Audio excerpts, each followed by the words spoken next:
ದೊಡ್ಡದೊಂದು ತುಪಾಕಿ ಬಿದ್ದಿತ್ತು. ದೊಡ್ಡದು ಸುಮಾರು ಒಂದು 20 ಫೀಟ್ ಹೆಚ್ಚು ಕಮ್ಮಿ ಇರಬೇಕು. ಅದು ಈಗ ಇವತ್ತು ಐತೆ ಅದನ್ನು ಈಗ ಉತ್ಖನನ ಮಾಡಿದರೆ ಸಿಗುತ್ತದ. ಇಲ್ಲಿ ಮುಂಡ್ರಿಗಿ ಭೀಮರಾಯ ಅಂತ ಒಬ್ಬ ಸ್ವಾತಂತ್ರ್ಯ ಹೋರಾಟಗಾರ. ಮುಂಡ್ರಿಗಿ ಭೀಮರಾಯರಿಗೆ 2 ಹೆಂಡತಿಯರು ಇರ್ತಾರೆ. ಘನಘೋರವಾದ ಯುದ್ಧ ನಡೀತದ. ಅಮ್ಮಿಗೆ ಕೆಂಚನಗೌಡ ಮುಂಡ್ರಿಗಿ ಭೀಮರಾಯನಿಗೆ ಶೂಟ್ ಮಾಡ್ತಾನೆ.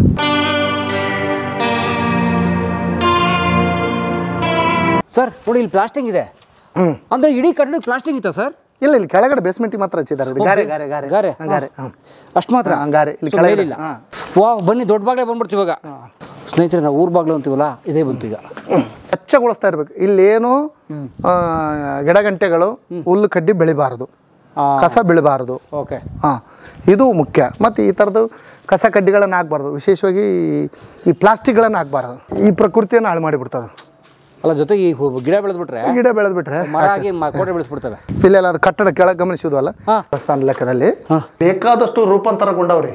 ಇಲ್ಲಿ ಜೈನ ಕೇಂದ್ರ ಆಗಿರೋದ್ರಿಂದ ಜೈನ ದೇವಸ್ಥಾನ ಇರ್ಬೋದು, ಅಥವಾ ಶಿವನ ಲಿಂಗ ಇರ್ಬೋದು, ಅಥವಾ ಜೈನರ ದೇವದಾರ ಮೂರ್ತಿ ಇರ್ಬೋದು, ಕಾಲಾಂತರದ ವೈಷ್ಣವರ ದೇವಸ್ಥಾನ, ಹಿಂಗೆ ಕಾಲಾಂತರದಲ್ಲಿ ಕೊಪ್ಪಳದಲ್ಲಿ ಎಲ್ಲವೂ ಬದಲಾಗ್ತಾ ಹೋಗೈತೆ. ಮೇಲೆ ಅದು ಭುವನೇಶ್ವರಿ ಅಂತ ಹೂವಿನ ಚಿತ್ರ ಏನಾದ್ರೂ ಇರ್ಬೋದು. ಅದು ಕೆಲವು ಹೂವಿನ ಚಿತ್ರ ಇರ್ತಾವ, ಕೆಲವು ಪುರಾಣಗಳ ಚಿತ್ರ ಹಾಕಿರ್ತಾರ, ಕೆಲವು ರಾಮಾಯಣ ಮಹಾಭಾರತಗಳನ್ನ ಹಾಕಿರ್ತಾರ, ಕೆಲವು ಪ್ಲೇನ್ ಆಗಿ ಇಟ್ಟಿರ್ತಾರ, ಪೇಂಟಿಂಗ್ ಹಾಕಿರ್ತಾರ. ಏನ್ ಬೇಕಾದ್ರೂ ಇರ್ಬೋದು. ಇನ್ನೊಂದು ಕೊನೆ ಬಾಗಿಲಿದೆ.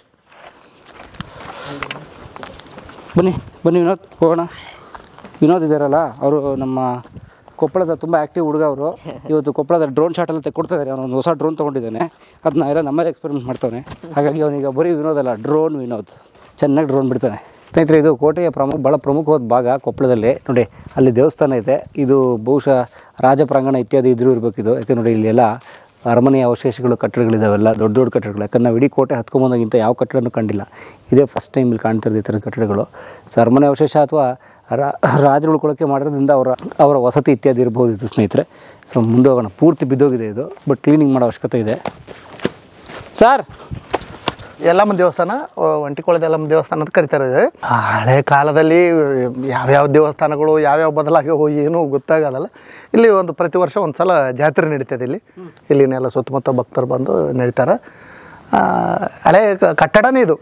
ಅದೆಲ್ಲ ನೀವೆಲ್ಲ ಗಮನಿಸ್ತಾರೆ. ಅವು ಸುಣ್ಣ ಹೊಡೆದಿದ್ದಾರೆ, ಬಣ್ಣ ಹೊಡೆದಿದ್ದಾರೆ. ಹಿಂಗಾಗಿ ಎಲ್ಲ ಕಂಬಗಳನ್ನು ನೋಡ್ತಾರೆ. ಇವೆಲ್ಲ ಪಿಲ್ಲರ್ಗಳು ನೋಡಿದ್ರೆ ಇದು ಹಳೆ ಕಾಲದ ಅಂತಾನೆ. ಹೌದಾ? ಅಲ್ಲೆಲ್ಲ ಲಿಂಗದ ಪೀಠ ಟೈಪ್ ಕಾಣ್ತದೆ. ಆದರೆ ಹೆಣ್ಣು ದೇವಸ್ಥಾನ ಇದೆ. ಹೌದಾ? ಈ ರೀತಿ ಇರ್ತದೆ. ಪೀಠದ ಆ ಥರ ಇದ್ದಾವೆ. ಹೆಣ್ಣು ದೇವಸ್ಥಾನ ಇದೆ, ಪೂಜೆ ಮಾಡ್ತಾರೆ. ಆಮೇಲೆ ಪ್ರತಿ ವರ್ಷಕ್ಕೊಂದ್ಸಲ ಜಾತ್ರೆ ನಡೀತದೆ. ಹೇಳ್ಕೊಳ್ಳದ ಎಲ್ಲಮ್ಮ ಅದು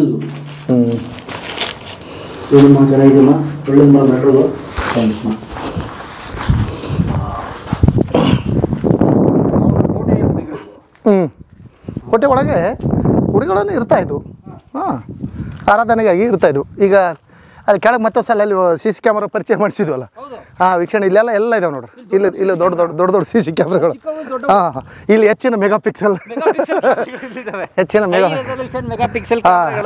ಈ ಥರ. ಅಂದರೆ ಯಾಕಂದರೆ ಈಗ ರಕ್ಷಣಾತ್ಮಕವಾಗಿ ಬೇಕಾದಾಗ ವೀಕ್ಷಣೆ ಭಾಳ ಮುಖ್ಯ. ಕಾವಲು ಕಾಯೋದು ಅಷ್ಟು ಸುಲಭಲ್ಲ. ಸ್ವಲ್ಪ ನಾವು ಮಾರಿಬಿಟ್ರೆ, ಮೈ ಮರೆತು ಬಿಟ್ರೆ ದೊಡ್ಡ ಅಪಾಯನೇ ಆಗ್ಬಿಡ್ತದ. ಅದು ಉದಾಹರಣೆ, ಅದಕ್ಕೆ ಚಿತ್ರದುರ್ಗದಲ್ಲಿ ಒದಗಿದಂಥ ಕೋಟೆನೇ ಸ್ವಲ್ಪ ವ್ಯಾಪಾರದಿಗೋಸ್ಕರ ಎಲ್ಲ ದಾಳಿ ಮಾಡಿ ಇದರಲ್ಲಿ ಸೈನ್ಯ ಗೊತ್ತಿದೆ ನಿಮಗೆಲ್ಲ. ಒನ್ಕೋಬೋ ಏನೆಲ್ಲ ಪ್ರಯತ್ನ ಮಾಡಿ ಉಳ್ಸೋಕೆ ಪ್ರಯತ್ನ ಪಟ್ಲಂಗೆ ಈ ಥರ ಇಲ್ಲೆಲ್ಲ ಇದಾವೆ ನೋಡ್ರಿ. ಇಲ್ಲಿ ಇದು ಬಿದ್ದೋಯ್ತು. ಇದು ಮೊದಲು ಇತ್ತು, ಚೆನ್ನಾಗಿತ್ತು. ಅದೇ ಥರ ಇತ್ತು. ಈಗ ಇತ್ತೀಚೆಗೆ ಬಿದ್ದೋಯ್ತು ಇದು. ಈ ಥರ ಬಿದ್ದೋಗಿದೆ. ಇಲ್ಲೆಲ್ಲ ಎಲ್ಲ ವೀಕ್ಷಣೆ ಮಾಡ್ತಾರೆ. ಎಲ್ಲ ಅದೇ ಗ್ರೌಂಡ್ ಸರ್ ಯಾವುದಾದ್ರು ಅದು ನಮ್ಮ ಕೊಪ್ಪಳ ಗೌರ್ಮೆಂಟ್ದು. ಅದು ಗೌರ್ಮೆಂಟ್ ಅದು ವಾಟರ್ ಟ್ಯಾಂಕು. ಅಲ್ಲಿ ಬುದ್ಧ ಕಟ್ಟಡ ಇದೆಯಲ್ಲ, ನಮ್ಮ ಕಾಲೇಜ್ ಕಟ್ಟಡ. ಅದು ಅಲ್ಲಿ ಕಾಣ್ತದೆ ಕಾಲೇಜು. ಅದು ವಾಟರ್ ಟ್ಯಾಂಕ್ ನಮ್ಮ ಕಾಲೇಜ್ ಕ್ಯಾಂಪಸ್ನಲ್ಲಿ ಐತೆ. ಈ ಕಡೆ ಬಗಲ ಐತಲ್ಲ, ಅದು ಗೌರ್ಮೆಂಟ. ಅದೇ ಇದೆಲ್ಲ ಗ್ರೌಂಡು ನಮ್ಮ ಅದ್ರ ಪಕ್ಕದಾಗ ಹಾಸ್ಟೆಲ್ ನಮ್ಮ ಗವಿಸಿದ್ದೇಶ್ವರ, ಶ್ರೀ ಗವಿಸಿದ್ದೇಶ್ವರ ಮಠ. ಅದು ಈ ಥರ. ಈಗ ನಾವೆಲ್ಲ ಬಂದ್ವಲ್ಲ ಇದೇ ಮಾರ್ಗವಾಗಿ, ಇಲ್ಲಿ ಬಂದ್ವಲ್ಲ ಇದೇ ಮಾರ್ಗವಾಗಿ ಇದೆ. ಹಿಂಗೆಲ್ಲ ಇಲ್ಲಿ ಪಕ್ಕದಲ್ಲಿ ಬಂದು ಇದು ಹಳೆ ಮಾರ್ಗ. ಇದು ಇಲ್ಲೆಲ್ಲ ಈ ಕಡೆ 4 ದಿಕ್ಕಿಗೆ ಅಲ್ಲಿ ಗಡಿಯಾರ ಕಂಬ ಅಂತಿದೆ. ಅಲ್ಲಿ 4 ದಿಕ್ಕಿಗೆ ಅಲ್ಲಿ ಗಡಿಯಾರ ಕಂಬ ಕಾಣ್ತಂದ್ರೆ ಅಲ್ಲಿ ಧ್ವಜದ ಬಣ್ಣ ಹಾಕಿ ಅಲ್ಲಿ ಹೋಯ್ತು ನೋಡ್ರಿ, ಧ್ವಜ ಬಣ್ಣ ಹಾಕ್ಯಾರ ನೋಡ್ರಿ ಅದು. ಧ್ವಜ ಬಣ್ಣದ ಟೈಪ್ ಒಂದು ಗಡಿಯಾರ ಕಂಬ ಅದು ಕಂಬ ಇದೆ ನೋಡ್ರಿ ಅಲ್ಲಿ ಪಿಲ್ಲರ್, ಅದು ಗಡಿಯಾರ ಕಂಬ. ಅಲ್ಲಿ ಹಳೆ ಲೆಕ್ಕದಾಗ ಗಡಿಯಾರ ಹಾಕಿದ್ರಂತ ಅವಾಗ. ಅಲ್ಲಿ ಆ ಕಡೆ 4 ದಿಕ್ಕಿಗೆ 4 ಕಮಾನುಗಳಿದ್ವು ಹಳೆವು ಪುರಾತನ. ಈಗ ಅವು ಸ್ವಲ್ಪ ಹೋಗಿ ಬರೋಕೆ ಜನರಿಗೆ ದಟ್ಟಣೆ ಸಂಚಾರಕ್ಕೆ ತೊಂದರೆ ಆಗ್ತದಂತ ಅವು 4 ದಿಕ್ಕಿಗೆ ಇರ್ತಕ್ಕಂಥ ಕಮಾನುಗಳನ್ನು. ಈ ಕಡೆ ಒಂದು ಕಮಾನ್ ಇತ್ತು, ಕಮಾನ್ ಈ ಕಡೆ ಅದು ಕೋಟೆಗೆ ಬರೋಕೆ.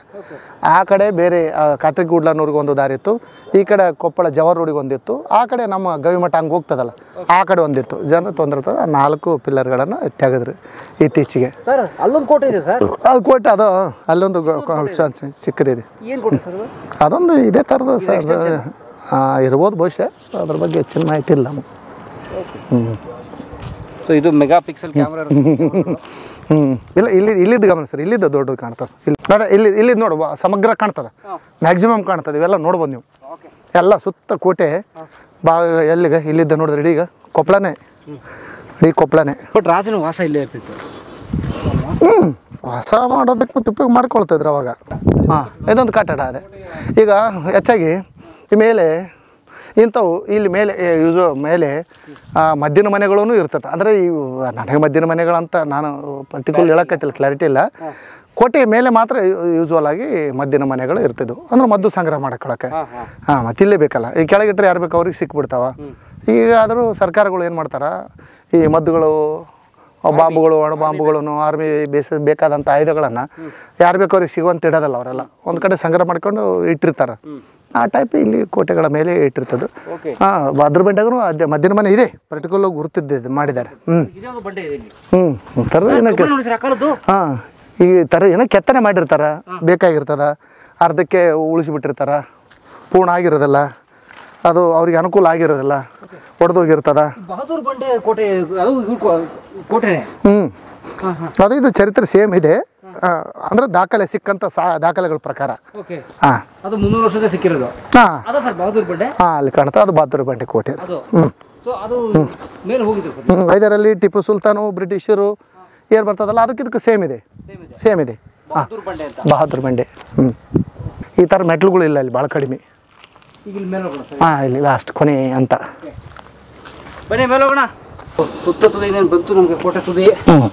ಇಲ್ಲಿ ನೀವು ನೋಡ್ತಾ ಇದ್ದೀರಲ್ಲ ಬಾವಿ, ಇದು ನಮ್ಮ ಕೋಟೆಯ ಕೊಪ್ಪಳ ಕೋಟೆಯ ಮೇಲ್ಸುತ್ತಿನಲ್ಲಿ ರಾಜ ಪ್ರಾಂಗಣದಲ್ಲಿರುವಂಥ ಬಾವಿ. ಇದು ನೀವು ಗಮನಿಸ್ತಾ ಇದ್ದೀರ, ಇಳಿದು ಬರೋಕ್ಕೆ ಮೆಟ್ಲೆಲ್ಲ ಇದೆ. ಸೊ ಪೂರ್ತಿ ರಾಜ ಪ್ರಾಂಗಣ, ಅದು ಅಲ್ಲಿ ದೇವಸ್ಥಾನ ಕೂಡ ಇದೆ ಅಲ್ಲಿ.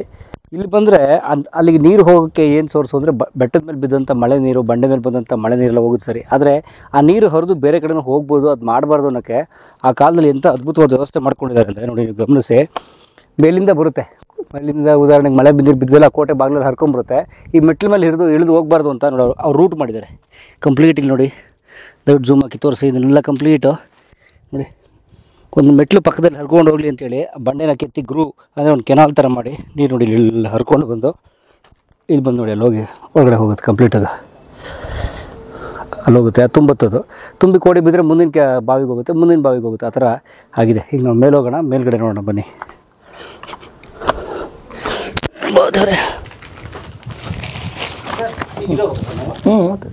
ಅದು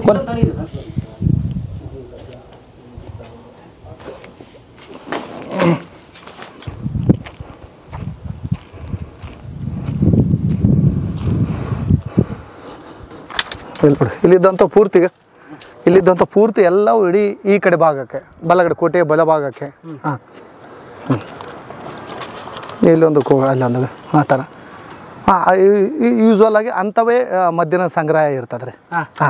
ಆ ಥರ ಮದ್ದಿನ ಸಂಗ್ರಹ ಇರ್ತದೆ ಜಾಸ್ತಿ. ಕೆಳಭಾಗಕ್ಕೆ ಹೋದಾಗ ಅದು ಸಿಗ್ತದೆ. ಓಕೆ. ಇಲ್ಲೂ ಕೂಡ ಅಷ್ಟೇ ನೀರು, ಬಿದ್ದ ನೀರು ಅದೇ ಆಚೆ ಹೋಗ್ಬಾರ್ದು, ನೀರು ಸಂಗ್ರಹ ಆಗಿಬಿಡ್ತದೆ ಇದು. ಈಗ ಅಲ್ಲಿಗೆ ಅಲ್ಲಿ ಮತ್ತೆ ವಾಪಸ್ ಬರ್ಬೇಕು ಬನ್ನಿ. ಓಕೆ. ಇಲ್ಲಿ ಹೆಚ್ಚಾಗಿ ಇಲ್ಲಿದ್ದಾಗ ಇಲ್ಲಿದ್ದ ನೀರನ್ನು ಸುರಿತಾ ಇದ್ರೆ, ಗುಂಡುಗಳನ್ನು ಸುರಿತಾ ಇದ್ರು ಅಂತ ಹೇಳ್ತಾರೆ. ಸರ್ ಅಲ್ಲಿ ನೋಡಿ ಸರ್, ಬಂಡೆ ಎಲ್ಲ ಫುಲ್ ಅದೇ ಮತ್ತೆ ಅದಕ್ಕೆ ಈ ಕಟ್ಟಡಕ್ಕೆ ಬೇಕಲ್ರಿ. ಇದು ಹುಲಿಕೆರೆ, ಹುಲಿಕೆರೆ ಅಂತೇಳಿ ಒಂದು ಕೆರೆ. ಇದು ನೀರಿನ ಇದು ಪ್ರಾಚೀನವಾದ ಕೆರೆ. ಹುಷಾರ ಪ್ರಾಚೀನವಾದ ಕೆರೆನೇ ಇದು. ಆ ಕಾಲದ್ದೇ ಪುರಾತನ ಐತಿಹಾಸಿಕ ದೊಡ್ಡ ಐತಿಹಾಸಿಕ ಇದೆ. ಇದ್ರ ಬಗ್ಗೆ ಒಂದು ಲೇಖನ ಮಾಡಕತ್ತೀನಿ. ಅಲ್ಲಿ ಕೆರೆ ಅದೊಂದು ಕೆರೆ ನೋಡ್ರಿ, ಮೂರು ಬೆಟ್ಟಗಳಿಂದ ನೀರು ಹರಿದು ಬಂದು ನಿಲ್ತದೆ ಅಲ್ಲಿ. ಆ ಕಡೆ ಬೆಟ್ಟ ಅದು ಅವೆರಡು ಆ್ಯಕ್ಚುಲಿ 3 ದಿಕ್ಕಿನಿಂದ ಅನಿಸ್ತದ. ಆದ್ರೆ ಅಲ್ಲಿ 2 ಭಾಗ ಐತಲ್ಲ, ಅದೊಂದು ಅದೆರಡು ಈ ಒಂದೆರಡು ಅಷ್ಟು ಅಂಗ್ಲಕ್ಕೆ ನೋಡಿ, ಅವೆರಡು ಇವೆರಡು ಇದೊಂದು, ಒಟ್ಟು 5 ಗುಡ್ಡಗಳ ಮಧ್ಯೆ ನೀರು ಬರ್ತದೆ. ಅಷ್ಟು 5 ಗುಡ್ಡ 3 ದಿಕ್ಕಲ್ಲ ಆ್ಯಕ್ಚುಲಿ ನೋಡ್ರಿ, ಅವು 2 ಭಾಗ ಐತೆ, ಈ 1-2 ಭಾಗ, ಇದೊಂದು 5 ಭಾಗದಿಂದ ನೀರು ಹರ್ಕೊಂಡು ಬಂದು ಈ ಹುಲಿ ಕೆರೆಗೆ, ಇಲ್ಲಿ ಹುಲಿಗಳು ನೀರು ಕುಡಿಯೋದಕ್ಕೆ ಬರ್ತಾ ಇದ್ವು ಅಂತ. ಏನು ಹಿಂದಿನ ಕಾಲ, ಪ್ರಾಚೀನ ಕಾಲ, ಯಾವಾಗ ಏನು ಗೊತ್ತಿಲ್ಲ ಅದು. ಹೀಗಾಗಿ ಅದಕ್ಕೆ ಹುಲಿ ಕೆರೆ ಅಂತ ಕರಿತಾರೆ. ಇವತ್ತಿಗೆ ಎಲ್ಲರೂ ಹುಲಿ ಕೆರೆ ಅಂತ ನಂತರ. ನೀರು ಕುಡಿಯೋಕ್ಕೇನು ಉಪಯೋಗ ಆಗಲ್ಲ ಅವು, ಆಗ ಹಿಂದಕ್ಕೆ ಮಾಡ್ತಿದ್ರೆ ಉಪಯೋಗಕ್ಕೆ. ಈಗ ಬಳಸೋಕ್ಕೆ ಸ್ವಲ್ಪ ಕೆಲವು ಜನ ಬಳಸೋಕ್ಕೆ ಉಪಯೋಗ ಮಾಡ್ತಾರೆ. ಅದಕ್ಕೂ ಸ್ವಲ್ಪ ಅಯೋಗ್ಯ ಅನ್ನಿಸ್ತದೆ ಒಂದೊಂದು ಸಲ. ಯಾಕಂದ್ರೆ ನಿಂತು ಬಿಡ್ತಾವಲ್ಲ ನೀರು ಸರಿಯಾಗಿ ಹೊರಗಡೆ ಹರಿದು ಹೋಗಲ್ಲ. ಕೊಪ್ಪಳ ಕೋಟೆಯಲ್ಲಿ 2 ಸ್ವತಂತ್ರ ಚಳವಳಿಗಳು ನಡೆದ ಬಗ್ಗೆ ದಾಖಲೆ ಇದೆ. ಅದಕ್ಕಿಂತ ಮೊದಲು ಬೇಕಾದಷ್ಟು ಯುದ್ಧಗಳು, ಚಳವಳಿಗಳು ನಡೆದ ಬಗ್ಗೆ ಇದಾವೆ ಅಂತ ಹೇಳ್ತಾರೆ ಐತಿಹ್ಯಗಳು. ಆದರೆ ದಾಖಲೆ ಸಿಗಬೇಕಲ್ಲ ನಮಗೆ. 2 ಪ್ರಮುಖವಾಗಿ ದಾಖಲೆಗಳಿದೆ, ಪುಸ್ತಕಗಳಲ್ಲಿ ದಾಖಲೆ ಆಗಿದೆ. ಬ್ರಿಟಿಷರ ವಿರುದ್ಧ ಒಂದು, ನಾನು ಈ ಕೊಪ್ಪಳ ಚರಿತ್ರೆ ಮತ್ತು ಸಾಂಸ್ಕೃತಿಕ ಹುಡುಕಾಟ ಪುಸ್ತಕದಲ್ಲಿ ಒಂದು ಕೊಪ್ಪಳ ಬಲಿಷ್ಠ ಕೋಟೆ ಚರಿತ್ರೆ ಅಂತೇಳಿ ಒಂದು ಲೇಖನ ಮಾಡಿದ್ದೆ. ಇದರಲ್ಲಿಯೂ ನಾನು ಒಂದಿಷ್ಟು ಉಲ್ಲೇಖ ಮಾಡೀನಿ ಈ ಪುಸ್ತಕದಲ್ಲಿ. ಈ ಪುಸ್ತಕ ಮನೆ ಪ್ರಕಟ ಆಯ್ತು ಅಂತಕ್ಕಂಥದ್ದು. ಇದರಲ್ಲೆಲ್ಲ ಒಂದಿಷ್ಟು ಉಲ್ಲೇಖ ಮಾಡೀನಿ ಕೋಟೆ ಚರಿತ್ರೆ ಬಗ್ಗೆ. ಇಂಥ ದೊಡ್ಡ ಅಭೇದ್ಯ ಕೋಟೆನ ಒಂದು 4 ಪೇಜ್ ಪುಟಗಳಲ್ಲಿ ಸಂಗ್ರಹ ಮಾಡೋಕ್ಕೆ ಅದು ಆಗೋದಿಲ್ಲ. ಸುಮ್ಮನೆ ಆದರೂ ಒಂದಿಷ್ಟು ಮಾಹಿತಿ, ಅಟ್ಲೀಸ್ಟ್ ಬೇಸಿಕ್ ಮಾಹಿತಿ ಹೇಳ್ಬೇಕಲ್ಲ, ಆ ರೀತಿ. ಇದು ಈ 1858 ಏನು ಸ್ವತಂತ್ರ ಚಳವಳಿ ನಡೀತದಲ್ಲ, 57 ಸಿಪಾಯಿದಂಗೆ 1857ರಲ್ಲಿ ಪ್ರಥಮ ಸ್ವತಂತ್ರ ಚಳವಳಿ ನಡೀತದಲ್ಲ, ಅದಕ್ಕಿಂತ ಮುಂಚಿತವಾಗಿಯೇ ಇಲ್ಲಿ ಒಂದು ಯುದ್ಧ ನಡೀತದೆ. ಯಾರು ವೀರಪ್ಪ ದೇಸಾಯಿ ಅಂತ ಒಬ್ಬ ಒಳ್ಳೆಯ ಸ್ವತಂತ್ರ ಹೋರಾಟಗಾರ. ಆತ ಇಲ್ಲಿ ಹೋರಾಟ ಮಾಡಿದಂಥ ಒಂದು ದಾಖಲೆ ಇದೆ, ಚರಿತ್ರೆ ಇದೆ. ವೀರಪ್ಪ ದೇಸಾಯಿ ಅವರು ಈ ಕೋಟೆ ಒಳಗೆ ಅಡಗಿಕೊಂಡಿರ್ತಾರೆ. ಈ ಕೋಟೆ ಒಳಗೆ ಅವರು ವಿರುದ್ಧ ಇಲ್ಲಿ ಕೋಟೆ ನಡೀತದೆ. ಇಲ್ಲೊಂದು ಸ್ವಲ್ಪ ಭಾಗ ಇದೆ, ಒಂದು ಚೂರು ಓದಿ ಹೇಳಿಬಿಡ್ತಾನೆ. ನಿಜಾಮರ ಕೈವಶದಲ್ಲಿದ್ದ ಕೊಪ್ಪಳ ಪ್ರದೇಶವನ್ನು ಬ್ರಿಟಿಷರ ಸೈನ್ಯವು ಆಡಳಿತ ನಡೆಸ್ತಾ ಇತ್ತು. ಈ ಹೈದರಾಬಾದ್ ಕರ್ನಾಟಕ ಪ್ರದೇಶವು ಅತ್ತ ನಿಜಾಮ, ಇತ್ತ ಬ್ರಿಟಿಷರ ಇಬ್ಬರ ನಡುವಿನ ಅತಂತ್ರ ಸ್ಥಿತಿ ಇತ್ತು. ಇಲ್ಲಿ ನಮ್ಮದು ದ್ವಿಸರ್ಕಾರ ಪದ್ಧತಿ ಅನ್ನಿಸ್ತದೆ ಒಂದೊಂದು ಸಲ. ಆ ಕಡೆ ಬ್ರಿಟಿಷರೂ ಆಡಳಿತ ಮಾಡ್ತಾಯಿದ್ರು, ಇತ್ತ ನಿಜಾಮರೂ ಆಡಳಿತ, ಹೈದರಾಬಾದ್ ಕರ್ನಾಟಕವನ್ನು ಅವ್ರ ನಿಜಾಮರ ಕೈಯಲ್ಲಿತ್ತು. ದ್ವಿಸರ್ಕಾರ ಪದ್ಧತಿ ಇದ್ದಂಗೆ ಇತ್ತು. ಅವ್ರದ್ದು ಹೊಡ್ತಾ ಇವ್ರದ್ದು ಹೊಡ್ತಾ, ಕಂಬದ ಹೊಡ್ತಾ ಕಪ್ಪಳದ ಹೊಡ್ತಾ ಅಂತಾರಲ್ಲ, ಹಂಗಾಗಿಬಿಟ್ಟಿತ್ತು ನಮ್ಮ ಪರಿಸ್ಥಿತಿ. ಹೈದರಾಬಾದ್ ಕರ್ನಾಟಕ, ಈಗಿನ ಕಲ್ಯಾಣ ಕರ್ನಾಟಕ, ಹಿಂದಿನ ಹೈದರಾಬಾದ್ ಕರ್ನಾಟಕ, ಈ ದ್ವಿಸರ್ಕಾರ ಪದ್ಧತಿ ಒಂದು ಅತಂತ್ರ ಸ್ಥಿತಿಯಲ್ಲಿತ್ತು. ಹೀಗೆ ನಿಜಾಮರ ರಜಾಕರ ಮತ್ತು ಬ್ರಿಟಿಷರ ಸೈನ್ಯದೊಂದಿಗೆ ಒಂದು ರೀತಿ ಅವರು ದಬ್ಬಾಳಿಕೆನೋ ಒಟ್ಟು ಗೊತ್ತಾಗೋದಲ್ಲ ನಮ್ಗೆ. ಆ ಪರಿಸ್ಥಿತಿಯಲ್ಲಿ ಇರ್ತಾರೆ. ಹಂಗೆ ಭಾಸ ಆಗಿಬಿಡ್ತದೆ. ಇದನ್ನು ಆಡಳಿತ ಏನೋ ದಬ್ಬಾಳಿಕೆ ಅನ್ನೋ ಲೆಕ್ಕದಾಗ ಆಗಿಬಿಟ್ಟಿರ್ತದೆ ಇಲ್ಲಿನ ಪ್ರಜೆಗಳಿಗೆ. ಇಂಥ ಸಂದರ್ಭದಲ್ಲಿ ಅದಕ್ಕೆ ಆಳವಂಡಿಯಲ್ಲಿ ಬ್ರಿಟಿಷ್ ಸೈನ್ಯ ಒಂದು ಸಂಗ್ರಹ ಆಗಿರ್ತದೆ. ಅಲ್ಲಿ ಆಳವಂಡಿನೂ ಸ್ವತಂತ್ರ ಹೋರಾಟಗಾರ ಆಳವಂಡಿ ಶಿವಮೂರ್ತಿ ಸ್ವಾಮಿಗಳು ದೊಡ್ಡ ಸ್ವತಂತ್ರ ಹೋರಾಟಗಾರರು ಗೊತ್ತಿದೆ. ನಮ್ಮ ಸಂಸದರು ಕೊಪ್ಪಳ ಅದು ಗೊತ್ತಿದೆ, ಚರಿತ್ರೆಯಲ್ಲಿ ಬೇಕಾದ ದೊಡ್ಡ ಸಂಘ ಗೊತ್ತಿದೆ. ಅಲ್ಲಿ ಸ್ವತಂತ್ರ ಹೋರಾಟಗಾರದ್ದು ಬ್ರಿಟಿಷರೂ ಸಹ ಅಲ್ಲಿ ಇದ್ರಂತಕ್ಕಂಥ. ಅಲ್ಲಿ ಆ ಸೈನ್ಯ ಇರ್ತಾರೆ. ವೀರಪ್ಪ ದೇಸಾಯಿಯವರು ಸಹಾಯಕ್ಕೆ ಬರೋದಕ್ಕೆ ಅಲ್ಲಿ ಕಲಿಕೇರಿ, ಮುಂಡ್ರಿಗೆ ಹತ್ರ ಇರ್ತಕ್ಕಂಥ ಕಲಿಕೇರಿಯಿಂದ ಸೈನ್ಯ ಬರ್ತಿರ್ತದೆ ಇಲ್ಲಿಗೆ. ಈ ಯಾರಿಗೆ ವೀರಪ್ಪ ದೇಸಾಯಿಯವ್ರಿಗೆ ಸಹಾಯ ಮಾಡೋಕೆ ಅಲ್ಲಿದ್ದ ಬರೋದನ್ನು ಅಲ್ಲಿ ತಡಿಬೇಕಂತೇಳಿ ಅಳವಂಡಿ ಹತ್ರ ಇವ್ರದ್ದು ಬ್ರಿಟಿಷ್ ಸೈನ್ಯ ಅಲ್ಲಿ ಕ್ಯಾಂಪ್ ಮಾಡಿಬಿಟ್ಟಿರ್ತಾರೆ. ಹೆಂಗಾರು ಮಾಡಿ ಅವ್ರನ್ನ ಇಲ್ಲಿ ಬರೋದಂಗೆ ತಡಿಬೇಕು. ತಡೆದು ಬಿಟ್ರೆ ಇಲ್ಲಿ ವೀರಪ್ಪ ದೇಸಾಯಿ ಈ ಕೋಟೆಯಲ್ಲಿ ಅಣಿಕೊಂಡಿರ್ತಾನಂತ. ಮತ್ತು ಮುಖ್ಯವಾಗಿ ಈ ಕೊಪ್ಪಳ ಕೋಟೆ ಇರ್ತಲ್ಲ, ಸ್ವತಂತ್ರ ಹೋರಾಟಗಾರರಿಗೆ ಒಂದು ರೀತಿ ಆಶ್ರಯ ತಾಣ, ಒಂದು ರೀತಿ ಅಡಿಗೆ ಅಂದ್ಕೊಳ್ರಿ, ಏನಾರು ಅಂದ್ಕೊಳ್ರಿ, ಆಶ್ರಯ ತಾಣ ಅನ್ನೋದು ಭಾಳ ಸೂಕ್ತ ಅನ್ನಿಸ್ತದೆ. ಅಡಿಕೊಳ್ಳೋದಕ್ಕೆ ಅನ್ನೋದಕ್ಕೆ ಅವರೇನು ತಪ್ಪು ಮಾಡಿ ಕೆಟ್ಟದ್ದು ಮಾಡಿ ಬಂದು ಅಣಿಕೊಂಡಿಲ್ಲ.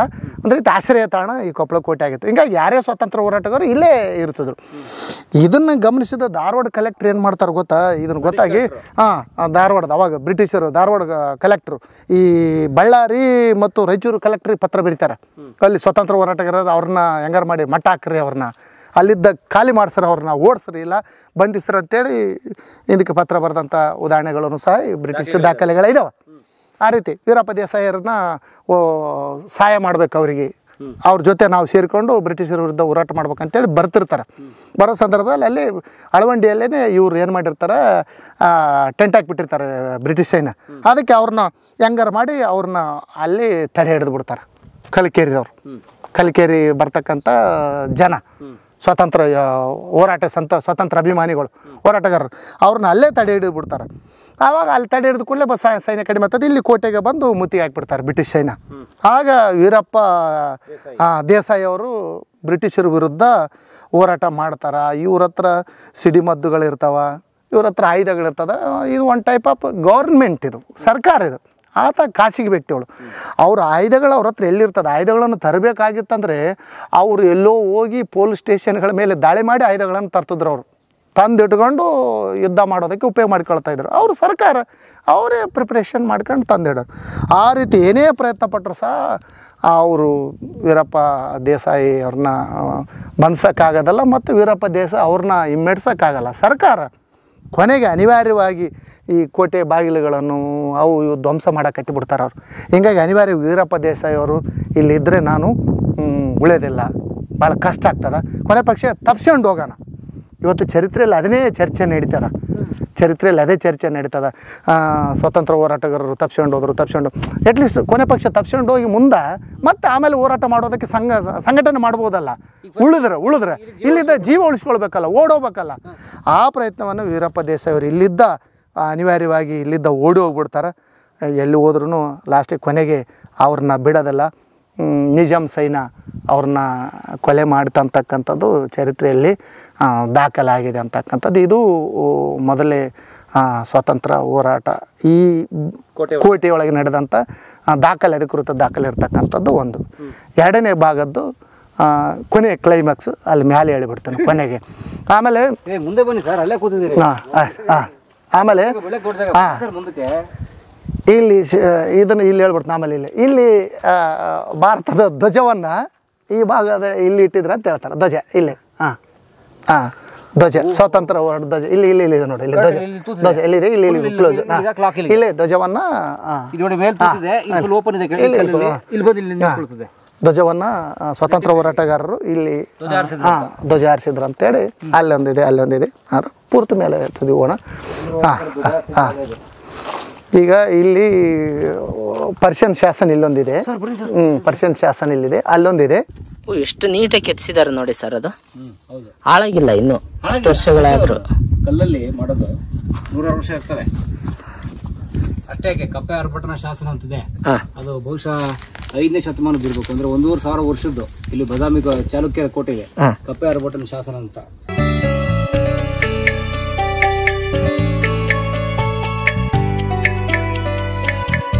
ಅದು ಶಾಸನ, ಹೌದು, ಪರ್ಷಿಯನ್ ಶಾಸನ ಇದು. ಓಕೆ. ಇಲ್ಲಿ ಒಂದು ದೊಡ್ಡದೊಂದು ತುಬಾಕಿ ಬಿದ್ದಿತ್ತು. ತುಬಾಕಿ ಅಂದ್ರೆ ಗೊತ್ತಲ್ಲ, ಮದ್ದು ಆರಿಸ್ತಕ್ಕಂಥ ಫಿರಂಗಿ. ಆ ಫಿರಂಗಿ ಇಲ್ಲಿ ಬಿದ್ದಿತ್ತು. ದೊಡ್ಡದು, ಸುಮಾರು ಒಂದು 20 ಫೀಟ್ ಹೆಚ್ಚು ಕಮ್ಮಿ ಇರಬೇಕದು. ಈಗ ಇವತ್ತು ಐತೆ ಅದನ್ನು ಈಗ ಉತ್ಖನನ ಮಾಡಿದರೆ ಸಿಗುತ್ತದೆ. ಈ ಕಸ ತೆಗೆದರೆ ಸಿಗುತ್ತದೆ. ದೊಡ್ಡದು ದೊಡ್ಡ ಭಯಂಕರ, ಒಂದು 20 ಫೀಟ್ ಇರ್ಬೋದು ಅದು. ಆ ಫಿರಂಗಿ ಇಲ್ಲಿ ಬಿದ್ದಿತ್ತು. ಅದನ್ನು ನಾವು ನೋಡಿದ್ವಿ ಅವಾಗ, ಸುಮಾರು ಒಂದು 15 ವರ್ಷ ಕೆಳಗಡೆ ಏನು ಮಕ್ಕಳು ಕರ್ಕೊಂಬರ್ತಿದ್ವಲ್ಲ, ಆಗ ನೋಡಿವಿ ನಾವು. ಇಲ್ಲಿ ಇತ್ತದು.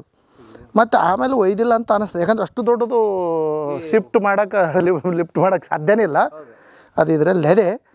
ಈಗ ಎಳೆದೂ ಭಾಳ ಕಷ್ಟ ಇದೆ, ಯಾಕಂದರೆ ಈ ಥರದ ಪರಿಸ್ಥಿತಿ ನೀವೆಲ್ಲ ನೋಡ್ತಿದ್ರಿ. ಇದಕ್ಕೆ ಏನಾದ್ರು ವ್ಯವಸ್ಥೆ ಮಾಡೇ ಎಳಿಬೇಕು, ಇಳಿದು ಅದನ್ನು ತೆಗೆಸ್ಬೇಕು. ಅದನ್ನು ಮೊದಲು ಫಸ್ಟು ಉತ್ಖನನ ಮಾಡ್ಬೇಕು ಇದನ್ನೆಲ್ಲ. ಈಗ ಬೇಸಿಗೆ ಕಾಲದಲ್ಲೇ ಮಾಡಬೇಕು, ಯಾಕಂದರೆ ಈಗ ನೀರಿರಲ್ಲ. ಈ ಸಂದರ್ಭದಲ್ಲೇ ಅದನ್ನು ಉತ್ಖನನ ಮಾಡ್ಬೇಕಲ್ಲಿ ಮಾಡಿ ಅದನ್ನೆಲ್ಲ ಸ್ವಲ್ಪ ಮಣ್ಣು ಡಿಗ್ಗಿಂಗ್ ಮಾಡಿ ತೆಗೆದುಬಿಟ್ರೆ ಅಲ್ಲಿ ಏನೇನೈತೆ ಅಲ್ಲಿ ಸಿಗ್ತದೆ. ಅಲ್ಲಿ ಇಲ್ಲಿ ಹಿಂಗೆ ಹೋಗ್ಬೋದು. ನನ್ನ ಕೈಲಾಗಲ್ಲಪ್ಪ, ನನ್ನ ಕೈಲಾಗಲ್ಲ, ನಂಗೆ ಬರ್ತೀನಿ. ಇಲ್ಲ ಬೇಡ ನೀವು ನಡ್ರಿ, ನಾನು ಹಂಗೆ ಬರ್ತೀನಿ. ಇಲ್ಲ ನಾನು ಇಲ್ಲಿ ಬರ್ತವ್ರಿ. ಈಗ ನಾವು ಆ್ಯಕ್ಚುಲಿ ಹೋಗ್ಬೇಕಾದ್ರೆ ಈ ಕಡೆ ಇದೇ ತುದಿ, ಇಡೀ ಕೋಟೆಯ ಕೊಪ್ಪಳ ಕೋಟೆಯ ತುದಿ ಅದೇ. ಅಲ್ಲಿ ಹೋಗ್ತಾ ಇದ್ದಲ್ಲ ಸರ್, ನಮ್ಮ ಕೊಟ್ನೇಕಲ್ ಸರ್, ಅಲ್ಲೇ ಹೋಗ್ಬೇಕಾರೋದು. ಆದರೆ ಆ್ಯಕ್ಚುಲಿ ನಾವು ಈ ಕಡೆ ಹೋಗೋಣ, ಯಾಕಂದರೆ ಇಲ್ಲಿ ಮೇಲೆ ಇಲ್ಲೊಂದು ಬುರ್ಜ್ ಇದೆ, ಇದೊಂದು ಕಡೆ ನೋಡ್ಕೊಂಡು ಮುಂದೆ ಬರೋಣ. ನೋಡಿ ಆ ಕಾಲದ ಇಟ್ಟಿಗೆಗಳು ನೋಡಿ, ಸುಟ್ಟಿರೋದು ಕಪ್ಪು ಮಣ್ಣು, ಸುಟ್ಟಿರೋದು ಕೆಂಪು ಮಣ್ಣು ಎಲ್ಲ ಮಿಕ್ಸಿಂಗು. ಆಮೇಲೆ ಇದೊಂದು ಬಿಲ್ಡಿಂಗ್ ಇದು, ಕಟ್ಟಡ ಇದು ನೋಡಿ. ಇದು ಕೋಟೆ ಒಳಗಡೆ ನೋಡಿ, ಇಲ್ಲಿ ಇದನ್ನು ಗಮನಿಸಿದ್ರೆ ಬಿದ್ದೋಗಿದೆ. ಇದೊಂದು ಕಟ್ಟಡ, ಇದು ಪೂರ್ತಿ ಇದೊಂದು ಬಿಲ್ಡಿಂಗ್ ಇದು ಬಿದ್ದೋಗಿದೆ. ಅಂದರೆ ಏನೋ ಸ್ಟೋರೇಜು ಆ ಥರ ನೋಡಿ. ಇದು ಕಂಪ್ಲೀಟ್ ವಸತಿ ಪ್ರದೇಶ, ಇದೆಲ್ಲ ಜನವಸತಿ ಇದ್ದಂಥ ಜಾಗ ನೋಡಿ. ಇದು ಪೂರ್ತಿ ಕೋಟೆ, ಬಂಡೆ, ಬೆಟ್ಟ, ಮಧ್ಯದಲ್ಲಿ ಮನೆಗಳು ಅವಶೇಷ ಕಾಣ್ಬೋದು ನೋಡಿ. ಅವೆಲ್ಲ ಪಾಯಗಳಿದಾವಲ್ಲೆಲ್ಲ ಬೇಸ್ಮೆಂಟ್ಸ್ ಮನೆ. ಇದು ಒಬ್ಬರ ಮನೆ ಇದು ನೋಡಿ. ಯಾಕಂದರೆ ಈ ಬಂಡೆ ಹೊತ್ಕೊಂಡಂಗೆ, ಬಂಡೆನೇ ಅವ್ರಿಗೆ ಸಪೋರ್ಟು, ಅದಕ್ಕೆ ಹೊತ್ಕೊಂಡಂಗೆ ನೋಡಿ ಪೂರ್ತಿ ಮನೆ ಇರೋ ಜಾಗ ಇದು. ಇಮ್ಯಾಜಿನ್ ಮಾಡಿ, ಒಂದು 300, 400, 500 ವರ್ಷದ ಹಿಂದೆ ಇಲ್ಲಿ ಜನ ತುಂಬಿ ತುಳುಕ್ತಾಯಿದ್ರು. ಸೈನಿಕರು, ಸೇನಾಧಿಪತಿಗಳು, ಅವ್ರ ಕಡೆಯವರು, ಅವ್ರಿಗೆ ಕೆಲಸ ಮಾಡೋರು, ಆಮೇಲೆ ಹೆಂಗಸರು, ಗಂಡಸರು ಎಲ್ಲರೂ ಇರ್ತಾಯಿದ್ದಂಥ ಜಾಗ. ವಾಚ್ ಪಾಯಿಂಟ್, ಕಾವಲು ಗೋಪುರ ಫುಲ್ಲು ಕೆಳಗಡೆ ಕಟ್ಟಡ ಇದೆ. ನೀವು ನೋಡಿದ್ರೆ ಇದು ಕಾವಲು ಗೋಪುರ ಸುತ್ತ ನೋಡೋವಂಥದ್ದು ನೋಡಿ. ಎಲ್ಲ ಕಡೆ ನಿಂತರೆ 360 ಡಿಗ್ರಿ ವ್ಯೂ ಅಂತಾರಲ್ಲ, ಅದು 360 ಡಿಗ್ರಿ ವ್ಯೂ ಇದು. ಈ ಇಡೀ ಕೋಟೆನ ನೀವು ಗಮನಿಸಿದ್ರೆ, ಒಂದು ಉದಾಹರಣೆ ಕೊಟ್ಟರೆ ನಿಮ್ಗೆ ಅರ್ಥ ಆಗುತ್ತೆ ಅಂದ್ಕೋತೀನಿ. ಈ ಜೇನುಗೂಡು ಕಾನ್ಸೆಪ್ಟ್ ಇದೆಯಲ್ಲ, ಜೇನುಗೂಡಿನ ಕಾನ್ಸೆಪ್ಟ್ ಏನು, ಒಂದು ರಾಣಿ ಜೇನು ಇರುತ್ತೆ. ರಾಣಿ ಜೇನನ್ನ ಒಂದು ಕಡೆ ಬಂದು ಕುತ್ಕೊಳ್ಳುತ್ತೆ, ಗೂಡು ಇತ್ಯಾದಿ ಅಂದ್ಕೊಳ್ಳಿ. ಅದ್ರ ಸುತ್ತ ಸೈನಿಕ ಜೇನುಗಳು ಬಂದು ಸೇರಿಕೊಂಡು ರಾಣಿ ಜೇನನ್ನ ಪ್ರೊಟೆಕ್ಟ್ ಮಾಡುತ್ತೆ. ಆ ರಾಣಿ ಜೇನಿನ ಸುತ್ತೋಯ್ತಂದರೆ ಆ ಸೈನಿಕ ಜೇನುಗಳು ಇನ್ನೊಂದು ಜೇನು, ಹೆಣ್ಣಿನ ಜೇನನ್ನು ರಾಣಿ ಜೇನಾಗಿ ಕನ್ವರ್ಟ್ ಮಾಡ್ಕೊಂಡು ಒಳ್ಳೆ ಆಹಾರ ಕೊಟ್ಟು ದಷ್ಟಪುಷ್ಟ ಮಾಡಿ ಇಟ್ಕೊಳ್ತೀವಿ. ಇದೊಂದು ಸೈನ್ಸ್, ಅದು ಜೇನುಗಳ ಜೀವನ ಕ್ರಮ. ಆ ಥರ ರಾಣಿ ಜೇನು ಅಂದ್ಕೊಳ್ಳಿ, ಅಥವಾ ರಾಣಿ ಜೇನು, ಅವ್ನು ಸುತ್ತ ಸೈನಿಕರು, ಅವನಿಗೋಸ್ಕರ ಪ್ರೊಟೆಕ್ಟ್ ಮಾಡುವಂಥ ಕೋಟೆ ಇದು. ಆ ಥರದ ವ್ಯವಸ್ಥೆ ಇದು ಕಂಪ್ಲೀಟಾಗಿ ನೋಡಿ. ಇದೊಂದು ಬಿಲ್ಡಿಂಗ್. ಈಗ ಕೊಪ್ಪಳ ಕೋಟೆಯ ತುದಿಗೆ ಪರ್ವತಾಗ್ರ ಏರೋಣ. ಅಲ್ಲಾದರೆ ಕಂಪ್ಲೀಟ್ ಮುಗೀತು. ಆಮೇಲೆ ನಿಮಗೆಲ್ಲ ಶರಣ ಹೇಳಿ ನಾವು ಕೆಳಗಡೆ ಹೋಗ್ತೀವಿ. ಉರಿ ಬಿಸಿಲು ಶುರು ಆಯಿತು. ಇನ್ನೊಂದು ಅವರಿಗೆ ಅಲ್ಲಿ ನಿಲ್ಲಕ್ಕಾಗಲ್ಲ, 40 ಡಿಗ್ರಿ. ಅದು ಕಲ್ಲು ಬೇರೆ ಕಾಯ್ದುಬಿಟ್ರೆ 45 ಆಗ್ಬಿಡ್ತದು. ಸರ್ ಬಂದ್ವಿ ಸರ್. ಇದು ಬಲಿಷ್ಠವಾದ ಕೋಟೆ ಆಗಿತ್ತು ಅಂತ ಹೇಳ್ತಾರೆ. ಇದು ಬಲಿಷ್ಠವಾದ ಕೋಟೆ ಆಗಿತ್ತು. ದೇವರ ದಯದಿಂದ ಬಹುಗಟ್ಟಿಯಾಗಿ ನಿರ್ಮಾಣವಾಗಿದೆ. ಈ ಪ್ರಸ್ತುತ ಶಾಸನ ಉಲ್ಲೇಖಿಸಲಾಗಿದೆ ಮತ್ತು ಅದರ ಎಲ್ಲ ಕೆಲಸಗಳು ಮುಗಿದು ಅಂದರೆ ಬಹುಶಃ ಅಲ್ಲಿ ಏನೋ ಕಾರ್ಯ ಶುರು ಮಾಡಿದ್ರಂತ ಕಾಣ್ತದೆ. ಏನು ಕಟ್ಟಡದ ಅಭಿವೃದ್ಧಿ, ರಿಪೇರಿ, ಜೀರ್ಣೋದ್ಧಾರ ಮತ್ತೊಂದು ಕಾರ್ಯಗಳಿದ್ದು ಅವಾಗ ಪೂರ್ಣಗೊಂಡಿತು ಅಂತೇಳಿ ಆ ಶಾಸನದಲ್ಲಿ, ಪರಿಶೀಲನೆ ಶಾಸನದಲ್ಲಿ ಉಲ್ಲೇಖ ಆಗಿದೆ. ಮತ್ತು ಇನ್ನೊಂದು ಏನು ಹೇಳ್ತಾರೆ, ಬಹುಶಃ ಯುದ್ಧದ ನಂತರ ಈ ಕೋಟೆಯನ್ನು ಸ್ಥಿತಿಗತಿಯನ್ನು ಕಂಡು ಬರೆಸಿದೆ. ಅಂದರೆ ಬಲಿಷ್ಠವಾಯಿತು. ಸಿಡಿಮದ್ದುಗಳಿಂದನೂ ದೇವರು ಈ ಕೋಟೆಯನ್ನು ರಕ್ಷಿಸಿದ ಅಂತೇಳಿ ಹೇಳ್ತಾರೆ ಇಲ್ಲಿ ಶಾಸನದಲ್ಲಿ. ಸಿಡಿಮದ್ದುಗಳು ಅಂದರೆ ಬಹುಶಃ ಅಲ್ಲಿ ಆ ಕಾಲಘಟ್ಟದಲ್ಲಿ ದಾಳಿ ಆಗಿರಬೇಕು. ದಾಳಿ ಆದಾಗ ಈ ಕೋಟೆ ಏನೂ ಆಗಿಲ್ಲ. ಹೇಳಿದ್ವಲ್ಲ, ಅಭೇದ್ಯ ಕೋಟೆ, ಬಲಿಷ್ಠ ಕೋಟೆ, ದಕ್ಷಿಣ ಭಾರತದಲ್ಲಿ ಅತ್ಯಂತ ಬಹು ದೊಡ್ಡ ಕೋಟೆ ಅಂತೇಳಿ ಕರಿತೀವಲ್ಲ, ಅದಕ್ಕಾಗಿ ಈ ಮಾತನ್ನು ಉಲ್ಲೇಖ ಕೊಡ್ತೀವಿ ನಾವು. ಅಂದರೆ ಅಷ್ಟು ಸಿಡಿಮದ್ದುಗಳಿಂದನೂ ಇದು ಏನಾಗಲ್ಲ, ಅಂದರೆ ಸಿಡಿಮದ್ದುಗಳಿಂದ ದಾಳಿ ಮಾಡುತ್ತೆ ಈ ಕೋಟೆ ಮೇಲೆ, ಏನೂ ಆಗಲಿಲ್ಲ ಅಂತಕ್ಕಂಥದ್ದು. ಅದಕ್ಕೆ ಆ ರೀತಿ ಉಲ್ಲೇಖ ಬರ್ತದೆ ಅಂತಕ್ಕಂಥದ್ದು. ಮರಾಠರಿಂದ ಹೈದರಾಲಿಗೆ ಬರ್ತದೆ. ಹೈದರಾಲಿ ನಿಂತ ಟಿಪ್ಪು ಸುಲ್ತಾನ್ ಅವಧಿ. ಅದಾದ ನಂತರ ಮತ್ತು ಯಥಾ ಪ್ರಕಾರವಾಗಿ ಗೊತ್ತಿದೆ ನಿಜಾಮರು ಬರ್ತಾರೆ. ನಿಜಾಮರ ಕೈಯಲ್ಲಿ ಇರ್ತದೆ. ಮತ್ತು ನಿಜಾಮರು ಮತ್ತು ಬ್ರಿಟಿಷರು, ನಮ್ಮ ಹೈದರಾಬಾದ್ ಕರ್ನಾಟಕ ದ್ವೀಪ ಸರ್ಕಾರ ಪದ್ಧತಿ ಇರ್ತದೆ. ಬ್ರಿಟಿಷರ ಅಧೀನದಲ್ಲೇ ಇರ್ತದೆ. ಬ್ರಿಟಿಷರ ಅಧೀನದಲ್ಲಿ ಇರೋದರಿಂದ ಬ್ರಿಟಿಷರಿಗೆ ನಿಜಾಮರು ಪೂರ್ತಿ ಅಧೀನರಾಗಿರ್ತಾರೆ. ಯಾರ್ಯಾರು ಸ್ವತಂತ್ರ ಹೋರಾಟಗಾರರ್ತಾರೆ, ಯಾರ್ಯಾರು ಬ್ರಿಟಿಷರ ವಿರುದ್ಧ ಮಾತಾಡ್ತಾರೆ, ಅವ್ರನ್ನ ನಿಜಾಮರು ಏನು ಮಾಡ್ತಿರ್ತಾರೆ, ದಮನ ಮಾಡ್ತಿರ್ತಾರೆ. ಇದು ಬ್ರಿಟಿಷ್ ಸರ್ಕಾರಕ್ಕೆ ಭಾಳ ಖುಷಿಯಾಗಿಬಿಡ್ತದೆ. ಭಾಳ ಖುಷಿಯಾಗಿಬಿಡ್ತದೆ. ಅದಕ್ಕೆ ನಮ್ಮ ಪರವಾಗಿ ಕೆಲಸ ಮಾಡ್ತಾರಲ್ಲ, ಅದಕ್ಕೆ ಅವ್ರು ಏನು ಮಾಡ್ತಾರೆ, ನಿಜಾಮರಿಗೆ ಬೇಕಾದಂಥ ಅವ್ರು ಏನೇನು ಕೇಳ್ತಾರೆ ಅವರಿಗೆಲ್ಲ ಈ ರೀತಿಯ ಕೆಲವು ಕೋಟೆಗಳನ್ನು, ಪ್ರದೇಶಗಳನ್ನು ಅವರಿಗೆ ಬಳುವಳಿಯಾಗಿ ಕೊಟ್ಟು ಅವರು ಅಲ್ಲಿ ಬಂದಂಥ ಆದಾಯವನ್ನು ಅವರು ಉಪಯೋಗ ಮಾಡುವುದಕ್ಕೆ ಕೊಟ್ಟು ಬಿಡ್ತಾರೆ. ಹೀಗಾಗಿ ಮರಾಠರಿಂದ ಹೈದರಾಲಿ ಟಿಪ್ಪು ಸುಲ್ತಾನ್ ನಂತರ ಬ್ರಿಟಿಷರ ನಂತರ ನಿಜಾಮಕ್ಕ. ಹಿಂಗೆ ಈ ಕೋಟೆ ಚರಿತ್ರೆ ಹಿಂಗೂ ಮುಂದುವರಿತು. ಇದು ದಾಖಲಿತ ಚರಿತ್ರೆ. ಇದು ಅದಕ್ಕಿಂತ ಮುಂಚಿತ ಇಲ್ಲ. ಇದ್ದಂಥ ಶಿವಾಜಿ ಹೇಳಿದ್ವಲ್ಲ, ಮರಾಠರ ಛತ್ರಪತಿ ಶಿವಾಜಿ ಮಹಾರಾಜರು ಇದ್ದಂಥ ಕೋಟೆಯನ್ನು ವಶಪಡಿಸಿಕೊಂಡ್ರೆ ಅಂದ್ರೆ ಮೊದಲೇ ಇಲ್ಲಿ ಕೋಟೆ ಇತ್ತಂತಕ್ಕಂಥದ್ದು. ಈ ರೀತಿಯಾಗಿ ಕೋಟೆಯನ್ನು ಅವರವರು ಭಾಳ ಮುಖ್ಯವಾಗಿ ಹೈದರಾಲಿ ಟಿಪ್ಪು ಸುಲ್ತಾನ ಈ ಕಾಲಘಟ್ಟದಲ್ಲಿ ಇದು ಅಭಿವೃದ್ಧಿಯ ಕಾರ್ಯಗಳು, ಕೆಲವು ಪರ್ಷಿಯನ್ ಶಾಸನಗಳು ನಾವು ಗಮನಿಸ್ತಾ ಇದ್ದೀವಿ. ಕೆಲವು ಗೋಡೆಗಳು ಜೀರ್ಣೋದ್ಧಾರ ಮಾಡಿದ್ದು, ನೀರಿನ ವ್ಯವಸ್ಥೆಯನ್ನು ಮಾಡಿದ್ದು ಇತ್ಯಾದಿ ರೂಪದಲ್ಲಿ ಕೆಲವು ದಾಖಲೆಗಳು ಸಿಗ್ತವೆ. ಅದಕ್ಕಿಂತ ಮುಂಚಿತ ದಾಖಲೆಗಳು ಸಿಗೋದಿಲ್ಲ. ನಿರ್ಮಾಣದ ಬಗ್ಗೆ, ಅಧಿಕೃತವಾಗಿ ನಿರ್ಮಾಣದ ಬಗ್ಗೆ ನಮಗೆಲ್ಲೂ ಸಿಗೋದಿಲ್ಲ ಅಂತಕ್ಕಂಥ. ಅದಾದ ನಂತರ ಮುಂದುವರೆದ ಸ್ವಾತಂತ್ರ್ಯ ಹೋರಾಟದ ಬಗ್ಗೆ, 1ನೇ ಸ್ವಾತಂತ್ರ್ಯ ಹೋರಾಟ ನಾನೀಗ ಹೇಳಿದೆ, 2ನೇ ಹೋರಾಟದ ಬಗ್ಗೆ ಅಲ್ಲಿ ಹೇಳಿ ಮುಗಿಸ್ಬಿಡೋಣ. ಮೇಲೆ ಬನ್ನಿ ಹೋಗೋಣ. ಕೊಪ್ಪಳ ಕೋಟೆ ಕ್ಲೈಮ್ಯಾಕ್ಸ್ ಬಂತು. ಕೊಪ್ಪಳ ತುದಿ ಕಿಲ್ಲೆ ಅಂತ ಕರೀತಾರೆ. ಗಡ, ಕಿಲ್ಲೆ, ನಾವು ಕನ್ನಡದಲ್ಲಿ ಕೋಟೆ ಅಂತ ಕರಿತೀವಿ. ದುರ್ಗ, ಕೋಟೆ. ಅರಬಿಕ್ ಮತ್ತು ಪರ್ಷಿಯನ್ ಭಾಷೆಯಲ್ಲಿ ಕಿಲ ಅಂತ ಕರೀತಾರೆ, ಇಲ್ಲ ಗಡ ಅಂತ ಕರೀತಾರೆ. ಗಡ ಅಂದ್ರೆ ಕೋಟೆ ಅಂತ ಅರ್ಥ ಅದು. ಹಾಗೆ ಇರ್ಕಲ್ ಗಡ, ಗಜೇಂದ್ರ ಗಡ. ಗಡ ಅಂದ್ರೆ ಕೋಟೆ. ಅವು ಅರಬಿಕ್ ಮತ್ತು ಪರ್ಷಿಯನ್ ಭಾಷೆಯಲ್ಲಿ, ನಮ್ಮ ಮುಸ್ಲಿಮರು ಆಡಳಿತ ಮಾಡ್ತಿರಲ್ಲ ಅವರು ಭಾಷೆಯಲ್ಲಿ ಗಡ ಅಂತ ಕರೀತಾರೆ. ಸ್ವಾತಂತ್ರ್ಯ ಕೊನೆ ಹೋರಾಟ ನಡೆದಿಲ್ಲಿ ದಾಖಲಿತ 1857ರಾಗ ಸ್ವಾತಂತ್ರ್ಯ ಚಳವಳಿ ನಡೀತದ. ಅದಕ್ಕಿಂತ ಮುಂಚಿತವಾಗಿ ವೀರಪ್ಪ ದೇಸಾಯಿ ಅವ್ರದ್ದೊಂದು ಹೇಳಿದಾರೆ. ವೀರಪ್ಪ ದೇಸಾಯಿ ಅವರು ಸ್ವಾತಂತ್ರ್ಯ ಹೋರಾಟ ಮಾಡಿ ಅವರು ಇಲ್ಲಿದ್ದ ಕೋಟೆಯಿಂದ ನಿರ್ಗಮಿಸಿ ಬೇರೆ ಅವರು ಹತರಾದರು, ಹುತಾತ್ಮರಾದರು. ವೀರಪ್ಪ ದೇಸಾಯಿ ಅವರ ನಂತರ 2ನೇ ಸ್ವಾತಂತ್ರ್ಯ ಹೋರಾಟ ದಾಖಲಾಗಿದೆ. ಇದು ಸ್ವಾತಂತ್ರ್ಯ ಹೋರಾಟಗಾರರಿಗೆ ಇದು ಒಂದು ಅಡಗುದಾಣನೇ. ಇದು ಅವರು ಇಲ್ಲಿ ಅವ್ರನ್ನ ಆಶ್ರಯ ಕೊಡ್ತಾ ಇತ್ತು ಕೋಟೆ. ಎಷ್ಟು ಮಂದಿ ಒಟ್ಟು ಅದು ಕೊನೆ ಸ್ವಾತಂತ್ರ್ಯ ಚಳವಳಿ 1857ರಾಗ ಇಡೀ ಭಾರತ ದೇಶದಲ್ಲೇ ಸ್ವಾತಂತ್ರ್ಯ ಚಳವಳಿ, ಪ್ರಥಮ ಸ್ವಾತಂತ್ರ್ಯ ಚಳವಳಿ, ಸಿಪಾಯಿ ದಂಗೆನೋ ಮತ್ತೊಂದು ಇನ್ನೂ ಕೆಲವು ಜನ ರೈತ ದಂಗೆ ಅಂತಲೂ ಕೆಲವು ಅಧ್ಯಯನ ಮಾಡ್ತಾರೆ. ಇರಲಿ, ಒಪ್ಪೋಣ ಅದನ್ನು. ಆ ರೀತಿಯಾಗಿ ನಮ್ಮ ಕೊಪ್ಪಳ ಪರಿಸರದಲ್ಲೂ ಆ ಚಳವಳಿ 1857ರಾಗ ಕೊಪ್ಪಳದಲ್ಲೂ ನಡೆದದ. ಬರೀ ಉತ್ತರ ಭಾರತದಾಗ ಮತ್ತು ಎಲ್ಲಿಯೂ ನಡೆದದ್ದು ದಾಖಲೆ ಜೊತೆಗೆ ನಮ್ಮ ಭಾಗದಾಗೂ ನಡೆದಂಥ ಉದಾಹರಣೆಗಳು ಇದೆ. ಇಲ್ಲಿ ಮುಂಡ್ರಿಗಿ ಭೀಮರಾಯ ಅಂತ ಒಬ್ಬ ಸ್ವಾತಂತ್ರ್ಯ ಹೋರಾಟಗಾರ. ಆ್ಯಕ್ಚುಲಿ ಆತ ಬ್ರಿಟಿಷ್ ಅಧಿಕಾರಿ, ಬ್ರಿಟಿಷ್ ಅವಧಿಯಲ್ಲಿ ಮಾಮೂಲಿ ಅಧಿಕಾರಿಯಾಗಿ ಒಬ್ಬ ಅಧಿಕಾರಿ, ಆಗಿನ ಲೆಕ್ಕದಾಗಿನ ತಹಸೀಲ್ದಾರ್ ಅಂತ ಕೆಲವು ಜನ ಹೇಳ್ತಾರೆ. ಆ ರೀತಿಯಾಗಿ ಅಧಿಕಾರಿಯಾಗಿ ಆತ ಕೆಲಸ ಮಾಡ್ತಾಯಿದ್ದ. ಯಾರು? ಮುಂಡ್ರಿಗಿ ಭೀಮರಾಯ. ಆತನ ಇನ್ನೊಬ್ಬ ಗೆಳೆಯ ಜೊತೆಗೆ ಸ್ವಾತಂತ್ರ್ಯ ಸಹ ಹೋರಾಟಗಾರ ಹಮ್ಮಿಗಿ ಕೆಂಚನಗೌಡ ದೇಸಾಯಿ. ಇವರಿಬ್ಬರು ಹೋರಾಟಗಾರರು. ಬ್ರಿಟಿಷರಿಗೆ ಎಷ್ಟು ತಲೆನೋವಾಗ್ತಾರಂದರೆ ಇವ್ರನ್ನ ಸಹಿಸ್ಕೊಳ್ಳೋಕ್ಕೆ ಆಗೋದಿಲ್ಲ. ಯಾರಿಗೆ? ಬ್ರಿಟಿಷ್ ಅಧಿಕಾರಿಗಳಿಗೆ, ಸೈನಿಕ. ಇವ್ರನ್ನ ಹೆಂಗಾರ ಮಾಡಿ ಮಟ್ಟ ಹಾಕ್ಬೇಕಲ್ಲ, ಏನು ಮಾಡ್ಬೇಕಂತೇಳಿ ಕೊನೆಗೆ ಏನು ಮಾಡ್ತಾರೆ ಗೊತ್ತಾ? ಈ ಮುಂಡ್ರಿಗಿ ಭೀಮರಾಯರ ಯಾರು ಅವ್ರನ್ನ ಬಂಧಿಸ್ಕೊಂಡು ಬರ್ತಾರೆ ಅವರಿಗೆ 500 ರೂಪಾಯಿ ಬಹುಮಾನ ಕೊಡುವುದಾಗಿ ಘೋಷಣೆ ಮಾಡ್ತಾರೆ. ಯಾರಿಗೆ? ಮುಂಡ್ರಿಗಿ ಭೀಮರಾಯನ ತಲೆಗೆ. ಯಾರು ಅವ್ರನ್ನ ಅರೆಸ್ಟ್ ಮಾಡ್ಕೊಂಬಂದು ತಂದಿಡ್ತೀರಿ ಅವ್ರಿಗೆ 500 ರೂಪಾಯಿ ಅಂತೇಳಿ ಘೋಷಣೆ ಮಾಡ್ತಾರೆ. ಕೊಪ್ಪಳ ತಹಸೀಲ್ದಾರ್ ಅಂತ ಮೊಹಮ್ಮದ್ ಹನೀಫ್ ಘೋಷಣೆ ಮಾಡ್ತಾರೆ. ಮಾಡಿದಾಗ ಆದರೂ ಸಿಗೋದಿಲ್ಲ. ಲಾಸ್ಟಿಗೆ ಕೊನೆಗೆ ಈ ಬ್ರಿಟಿಷ್ ಸೈನ್ಯ ಏನು ಮಾಡ್ತದೆ ಗೊತ್ತಾ? ಮುಂಡ್ರಿಗಿ ಭೀಮರಾಯರಿಗೆ 2 ಹೆಂಡತಿಯರು ಇರ್ತಾರೆ. 2 ಹೆಂಡತಿಯರು ಮತ್ತು ಒಬ್ಬ 12 ವರ್ಷದ ಮಗ ಇರ್ತಾನೆ. ಆ ಮೋಸದಿಂದ ಬ್ರಿಟಿಷ್ ಸೈನ್ಯ ಏನು ಮಾಡ್ತಾರೆ ಗೊತ್ತಾನ? ಆ 2 ಹೆಂಡತಿಯರನ್ನು ಮತ್ತು ಮಗನ್ನ ಅರೆಸ್ಟ್ ಮಾಡ್ಕೊಂಡು ಹೋಗಿ ಇಟ್ಟುಬಿಡ್ತಾರೆ, ಬಂಧಿಸಿಟ್ಟುಬಿಡ್ತಾರೆ. ಇದು ಸುದ್ದಿ ಗೊತ್ತಾಗ್ಬಿಡ್ತದೆ ಮುಂಡ್ರಿಗಿ ಭೀಮರಾಯನಿಗೆ. ಇವರಿಗೆ ಮೊದಲೇ ಸ್ವಾತಂತ್ರ್ಯ ಹೋರಾಟಗಾರರು. ಅವ್ರನ್ನ ಬ್ರಿಟಿಷರನ್ನ ಹೆಂಗಾರ ಮಾಡಿ ಮಟ್ಟ ಹಾಕ್ಬೇಕನ್ನೋರು. ಅವರು ಇವ್ರಿಗೆ ತಲ್ಲೆವಾಗಿರ್ತದೆ, ಇವ್ರು ಅವ್ರಿಗೆ ತಲ್ಲೆವಾಗಿರ್ತದೆ. ಲಾಸ್ಟಿಗೆ ಇದು ಕೊನೆ ಕ್ಲೈಮ್ಯಾಕ್ಸ್ ಯುದ್ಧ ಶುರು ಮಾಡಿಬಿಡೋಣ ಅಂತೇಳಿ ಮುಂಡ್ರಿಗಿ ಭೀಮರಾಯ ಮತ್ತು ಹಮ್ಮಿಗಿ ಕೆಂಚನಗೌಡ ದೇಸಾಯಿ ಅವರು, ಇವರಿಬ್ಬರ ಹೆಸರು ಜಾಸ್ತಿ ದಾಖಲಾಗಿದೆ. ಅವ್ರ ಜೊತೆಗೆ ನೂರಾರು ಸಾವಿರಾರು ಜನ ಸ್ವಾತಂತ್ರ್ಯ ಹೋರಾಟಗಾರರು. ದಾಖಲಾಗಿರೋದಕ್ಕಿಂತ ಮುಖ್ಯವಾಗಿ ದಾಖಲಾಗಲಾರ್ದೇ ಜಾಸ್ತಿ ಇದೆ. ನಾನು ಸುಮ್ಮನೆ ಒಂದು ಲೇಖನವನ್ನು ಬರೆದಿದ್ದೆ. ಕೊಪ್ಪಳ ತಾಲೂಕಿನ ಸ್ವಾತಂತ್ರ್ಯ ಹೋರಾಟಗಾರದ್ದು ಒಂದು ಪಟ್ಟಿ ಮಾಡಿದ್ದೆ ನಾನು. ಹೈದರಾಬಾದ್ ಕರ್ನಾಟಕ ಮತ್ತು ಸ್ವಾತಂತ್ರ್ಯ ಹೋರಾಟ ಸುಮಾರು 150 ಜನ ಸ್ವಾತಂತ್ರ್ಯ ಹೋರಾಟಗಾರರ ಪಟ್ಟಿ ಮಾಡಿದ್ದೆ ನಾನು.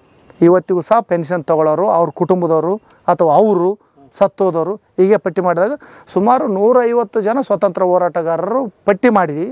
ಅದನ್ನು ಈ ಪುಸ್ತಕದಲ್ಲಿದೆ. ಅವರು ಹೆಸರು, ತಂದೆ ಹೆಸರು, ಅವ್ರ ಊರು, ಕೆಲವು ಊರುಗಳು ಇದೆ. ವಿಷಯ ನೀವು ಗಮನಿಸ್ಬೋದು ಈ ಪುಸ್ತಕವನ್ನು ಅಂತಕ್ಕಂಥದ್ದು. 150 ಜನ. ಈಗ ನಾನು ಇಬ್ಬರದೇ ಮಾತ್ರ ಮಾತಾಡ್ತೇನೆ. ಭಾಳ ಪ್ರಮುಖವಾಗಿ ಲೀಡರ್ಗಳಿರ್ತಾರಲ್ಲ ಅವರು ಇಲ್ಲಿ ಸ್ವಾತಂತ್ರ್ಯ ಹೋರಾಟಗಾರರಿಗೆ ಅಡಗುದಾಣಲ್ಲ, ಇಲ್ಲಿ ಅಡಗಿಕೊಂಡು ಕುಳಿತುಕೊಂಡಿರ್ತಾರೆ. ಮುಂಡ್ರಿಗಿ ಭೀಮರಾಯರು ಮತ್ತು ಮುಂಡ್ರಿಗಿ ಭೀಮರಾಯ ನಾಡಗೌಡ ಅಂತಲೂ ಕರೀತಾರೆ ಅವ್ರನ್ನ. ಮುಂಡ್ರಿಗಿ ಭೀಮರಾಯ ನಾಡಗೌಡರು ಮತ್ತು ಹಮ್ಮಿಗಿ ಕೆಂಚನಗೌಡರು ಇಬ್ಬರು ಇಲ್ಲಿ ಅಡಗಿಕೊಂಡಿರ್ತಾರೆ. ಆಗ ಬ್ರಿಟಿಷ್ ಸೈನ್ಯ ಇಲ್ಲಿ ಮುತ್ತಿಗೆ ಹಾಕಿಬಿಡ್ತದೆ. ಮುತ್ತಿಗೆ ಹಾಕಿದಾಗ ಅವರು ಬ್ರಿಟಿಷ್ ಸೈನ್ಯದ ಮತ್ತು ಈ ನಾಡಗೌಡರ ಯಾವುದು ಭೀಮರಾಯ, ಮುಂಡ್ರಿಗಿ ಭೀಮರಾಯರವರು ಇವರು ಇಬ್ಬರು ಮಧ್ಯೆ ಯುದ್ಧ ನಡೀತದೆ. ಘನಘೋರವಾದ ಯುದ್ಧ ನಡೀತದೆ. ಅನೇಕ ಯುದ್ಧಗಳನ್ನು ಕಂಡಿದೆ ಈ ಕೋಟೆ. ಮರಾಠರ ಯುದ್ಧ ಕಂಡಿದೆ, ಇದರಲ್ಲಿ ಟಿಪ್ಪು ಸುಲ್ತಾನ ಯುದ್ಧ ಕಂಡಿದೆ, ಮತ್ತು ಜೊತೆಗೆ ನಿಜಾಮರದ ಏನು ಯುದ್ಧ ಮಾಡಿದ್ದಾರೆ. ಕೊನೆಯ ಯುದ್ಧ, ಕ್ಲೈಮ್ಯಾಕ್ಸ್ ಕೊನೆಯ ಯುದ್ಧ ಇದು. ಅವರು ಬ್ರಿಟಿಷರು ಮತ್ತು ಮುಂಡ್ರಿಗಿ ಭೀಮರಾಯರು ಇಬ್ಬರು ಮಧ್ಯೆ ಯುದ್ಧ ನಡೀತದೆ. ಘನಘೋರವಾದ ಯುದ್ಧ ನಡೀತದೆ. ಯುದ್ಧ ಏನು ಪ್ರಯತ್ನ ಪಟ್ಟರು ಬಾಗಿಲು ತೆರೆಯೋಕ್ಕಾಗೋದಿಲ್ಲ ಆ ಬ್ರಿಟಿಷ್ ಸೈನ್ಯಕ್ಕೆ. ಅಂಥ ಬಲಿಷ್ಠವಾದ ಕೋಟೆ ಇದು, ಉಕ್ಕಿನ ಕೋಟೆ ಇದು. ಹೇಳಿದ್ನಲ್ಲ, ಬಲಿಷ್ಠವಾದ ದಕ್ಷಿಣ ಭಾರತದಲ್ಲಿ ಅಂಥ ಬಲಿಷ್ಠವಾದ ಕೋಟೆ. ಏನು ಪ್ರಯತ್ನ ಪಟ್ಟರು ತೆರೆಯೋಕ್ಕಾಗೋದಿಲ್ಲ. ಆದರೆ ದುರ್ದೈವ, ಅಲ್ಲಿನ ಕಾವಲು ಕಾಯ್ತಕ್ಕಂಥ ಕೆಲವು ಮೋಸಗಾರರು ಇರ್ತಾರೆ ಚರಿತ್ರೆಯಲ್ಲಿ, ಇವತ್ತಿಗೂ ಇದ್ದಾರೆ. ಅವರು ಮೋಸದಿಂದ ಬಾಗಿಲು ತೆರೆದು ಬಿಡ್ತದೆ. ಬ್ರಿಟಿಷ್ ಸೈನ್ಯ ಒಳಗೆ ಬಂದುಬಿಡ್ತದೆ. ಬ್ರಿಟಿಷ್ ಸೈನ್ಯ ಒಳಗೆ ಬಂದು ಯುದ್ಧ ಘನಘೋರವಾದ ಯುದ್ಧ. ಮುಂಡ್ರಿಗಿ ಭೀಮರಾಯರು, ಅಮಿಗಿ ಕೆಂಚನಗೌಡ ಅವರಿಬ್ಬರು ಪ್ರಮುಖರಾದಿಯಾಗಿ ಇನ್ನು ಉಳಿದ ಅನೇಕ ಸ್ವತಂತ್ರ ಯೋಧರು ಯುದ್ಧ ಅವರಿಬ್ಬರ ಮಧ್ಯೆ ಯುದ್ಧ ನಡೀತದೆ. ಆದರೆ ಈಗಾಗಲೇ ಹೇಳಿದ್ನಲ್ಲ ನಾನು, ಅವರು ಸರ್ಕಾರ ಅವ್ರ ಹತ್ರ ಬೇಕಾದಷ್ಟು ಆಯುಧ ಮದ್ದುಗಳು, ಸಿಡಿಮದ್ದುಗಳು, ಸೈನಿಕರು ಇರ್ತದೆ. ಇವರು ಖಾಸಗಿ ವ್ಯಕ್ತಿಗಳು. ಒಂದು ಆಯುಧವನ್ನು ತರಬೇಕಾಯ್ತಂದ್ರೆ ಎಲ್ಲೋ ಹೋಗಿ ದಾಳಿ ಮಾಡಿ, ಪೊಲೀಸ್ ಸ್ಟೇಷನು ಮತ್ತೊಂದು ಎಲ್ಲೋ ದಾಳಿ ಮಾಡಿ ಅಥವಾ ತಾವು ತಯಾರು ಮಾಡ್ಕೊಂಡು ತಂದು ಇಡಬೇಕಾದಂಥ ಆಯುಧಗಳು ಇರ್ತದೆ ಇವ್ರ ಹತ್ರ. ಏನೇ ಪ್ರಯತ್ನ ಪಟ್ಟರು ಸಹ ಅವ್ರನ್ನ ಬ್ರಿಟಿಷ್ ಸೈನ್ಯವನ್ನು ಹಿಮ್ಮೆಟ್ಟುವುದಕ್ಕೆ ಆಗೋದಿಲ್ಲ. ಕೊನೆಗೆ ತೀರ್ಮಾನ ಮಾಡ್ತಾರೆ ಇವರು, ಈಗಿದ್ದರೆ ನಮಗೇನು ಕಷ್ಟ ಆಗ್ತದೆ, ಅದಕ್ಕೆ ಏನು ಮಾಡಬೇಕು ಅಂಥೇಳಿ ಅಮ್ಮಿಗೆ ಕೆಂಚನಗೌಡ ಮುಂಡ್ರಿಗಿ ಭೀಮರಾಯನಿಗೆ ಶೂಟ್ ಮಾಡ್ತಾನೆ.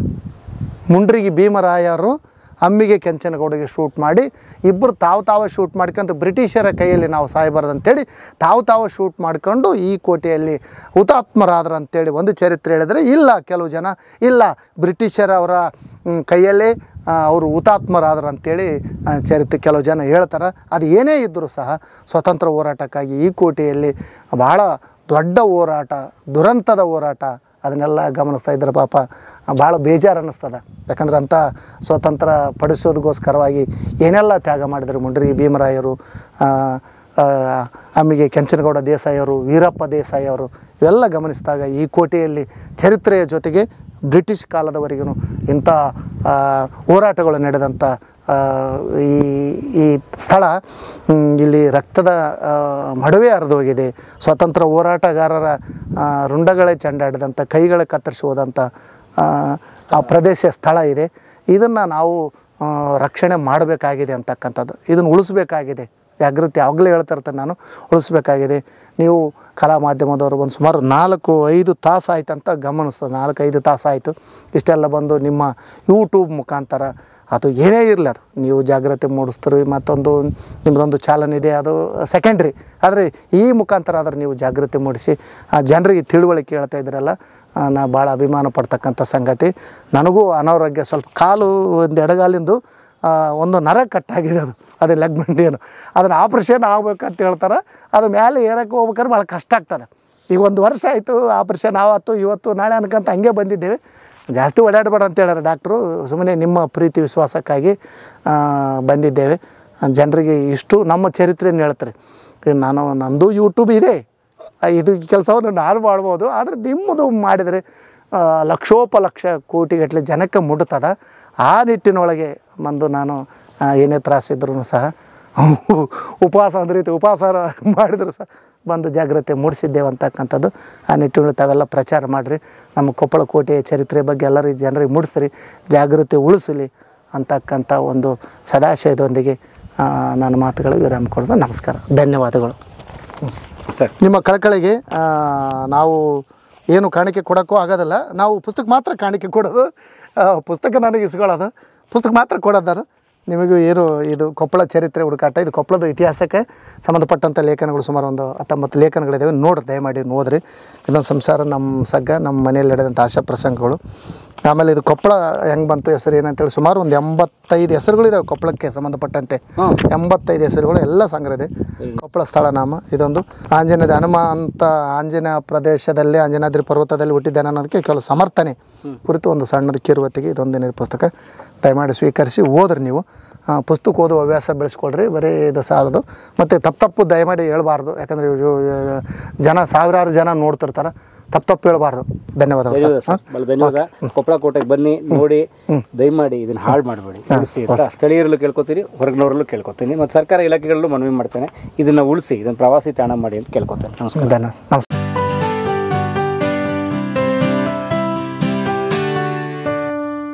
ಕಲಾ ಮಾಧ್ಯಮದ ಎಲ್ಲ ಎಪಿಸೋಡುಗಳು ನಿಮಗೆ ಸಿಗಬೇಕು ಅಂತಂದ್ರೆ ಕಲಾ ಮಾಧ್ಯಮ ಯೂಟ್ಯೂಬ್ ಚಾನೆಲ್ನ ಸಬ್ಸ್ಕ್ರೈಬ್ ಮಾಡಿ, ಬೆಲ್ ಐಕಾನ್ನ ಕ್ಲಿಕ್ ಮಾಡಿ, ತಪ್ಪದೇ ಮಾಡಿ. ಸ್ನೇಹಿತರೆ, ಕಲಾ ಮಾಧ್ಯಮದ ಎಲ್ಲ ಸಂದರ್ಶನಗಳನ್ನು ನೀವೀಗ ಓದಬಹುದು. www.kalamadhyama.com ಈ ವೆಬ್ಸೈಟ್ಗೆ ವಿಸಿಟ್ ಮಾಡಿ ಇಂಟರ್ವ್ಯೂಗಳನ್ನು ಓದಿ. ಓದುವ ಸಂಸ್ಕೃತಿ ಹೆಚ್ಚಾಗಲಿ. ಧನ್ಯವಾದ.